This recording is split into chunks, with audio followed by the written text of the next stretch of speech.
Hello green മീഡിയസിലേക്ക് സ്വാഗതം. Thalapathy 4K ഇന്ന് remaster release ചെയ്തിട്ടുണ്ട്. സിനിമയുടെ ടിക്കറ്റ് ബുക്കിംഗ് കാണുമ്പോൾ തീ പടരുന്നതായിട്ട് തന്നെ നമുക്ക് കാണാൻ കഴിയുന്നു. ചെന്നൈയിൽ പ്രത്യേകിച്ച് ഇന്ന് ഈവനിംഗ് ഉള്ള 30 ഷോകൾ നോക്കുമ്പോൾ 29 ഓൾമോസ്റ്റ് ഫുള്ള്, ഒരെണ്ണം ഹൗസ്ഫുള്ളും. അപ്പോൾ എങ്ങനെയാണ് കാര്യങ്ങളുടെ പോക്ക് എന്ന് നമുക്ക് കൃത്യമായിട്ട് കാണാൻ കഴിയുന്നു. ദളപതിയുടെ ടിക്കറ്റ് കിട്ടാനില്ലാത്ത അവസ്ഥ തന്നെയാണ്. ഇതിപ്പോൾ ചെന്നൈയിൽ മാത്രമല്ല, തമിഴ്നാട്ടിൽ ഒട്ടുമിക്ക സ്ഥലങ്ങളിലും അങ്ങനെ തന്നെയെന്നാണ് അവിടെയുള്ളവർ അങ്ങനെയുള്ള റിപ്പോർട്ടുകൾ തരുന്നത്. അതുപോലെ തന്നെ കോയമ്പത്തൂർ നോക്കിയാലും മികച്ച രീതിയിൽ തന്നെ ബുക്കിംഗ്. ഇനി ബാംഗ്ലൂരിലേക്ക് നോക്കുമ്പോൾ ഏകദേശം ഈവനിങ് 11ഓളം ഷോകളാണ് നിൽക്കുന്നത്. അതിനകത്തിൽ 9 എണ്ണം ഇപ്പോൾ തന്നെ ഓൾമോസ്റ്റ് ഫുള്ള് ആയിരിക്കുന്നു. എറണാകുളത്ത് അത്ര ഗംഭീരമൊന്നുമല്ല ഇതിൻ്റെ ചുവടുവെപ്പ് എന്ന് തന്നെ പറയും. വനിതാ വിനീതയിൽ നമുക്ക് കാണാൻ കഴിയുന്നു ഇപ്പോൾ ഈവനിങ് ഷോസ് എല്ലാം തന്നെ ഓൾമോസ്റ്റ് ഫുള്ള് എന്നുള്ളൊരു കാര്യം. തമിഴ്നാട്ടിൽ മികച്ച ഒരു കളക്ഷൻ തന്നെയായിരിക്കും സിനിമയ്ക്ക് ആദ്യ ദിനം കളക്ട് ചെയ്യാൻ പോകുന്നത്.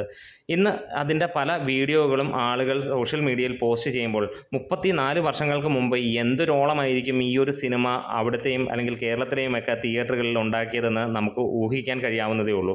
ഇന്നും അതുമാതിരി തീപ്പൊരിയായിട്ട് തന്നെയാണ് ആളുകൾ, അതായത് സ്ക്രീനിന് മുമ്പിൽ എഴുന്നേറ്റ് നിന്ന് ഡാൻസ് കളിക്കുകയും, അതായത് ഇതിനകത്തിലെ ആ പാട്ട് ഒക്കെ കേൾക്കുമ്പോൾ അത്രത്തോളം അവർ എൻജോയ് ചെയ്തു എന്നുള്ളത് നമുക്ക് ഇപ്പോൾ മനസ്സിലാവുകയാണ്. 30 വർഷങ്ങൾക്ക് മുമ്പ് ജനങ്ങൾ എത്രത്തോളം, വളരെ ചുരുക്കം തിയേറ്ററുകളിൽ മാത്രമേ, അന്ന് അത്രയും കുറച്ച് തിയേറ്ററുകളെ ഉണ്ടായിരുന്നുള്ളൂ എന്ന് നമുക്ക് എല്ലാവർക്കും അറിയാം.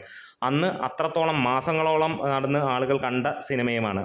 അപ്പോൾ ഈ ഒരു സിനിമ റീമാസ്റ്ററായിട്ട് വരുമ്പോൾ അതേ ആവേശം തന്നെ എത്തുന്നു. പണ്ട് കണ്ടവർ വീണ്ടും കാണുന്നു, പുതുമയോട് കാണുന്നു. പ്രത്യേകിച്ച് ദളപതിയുടെ പിറന്നാൾ ദിനമാണ് ഇന്ന്. അദ്ദേഹത്തിൻ്റെ ഏറ്റവും വലിയ അപ്ഡേറ്റ് ഇത് തന്നെയാണ് എന്ന് നമുക്കറിയാം. മമ്മൂട്ടിയും രജനീകാന്തും ഒരുമിച്ച് അഭിനയിക്കുമ്പോൾ നമുക്ക് സൗത്ത് ഇന്ത്യയിലെ ഏറ്റവും വലിയ 2 താരങ്ങളെ നമുക്ക് കാണാൻ കഴിയുന്നു. ഒപ്പം മികച്ച നടന്മാരെയും നമുക്ക് കാണാൻ കഴിയുന്നു എന്നുള്ളത് തന്നെയാണ്. എന്താണെങ്കിലും ദളപതി ഒരു വലിയ വിജയമായി മാറിയിരിക്കുന്നു.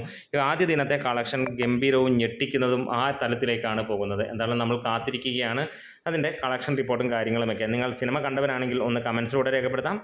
Great medias.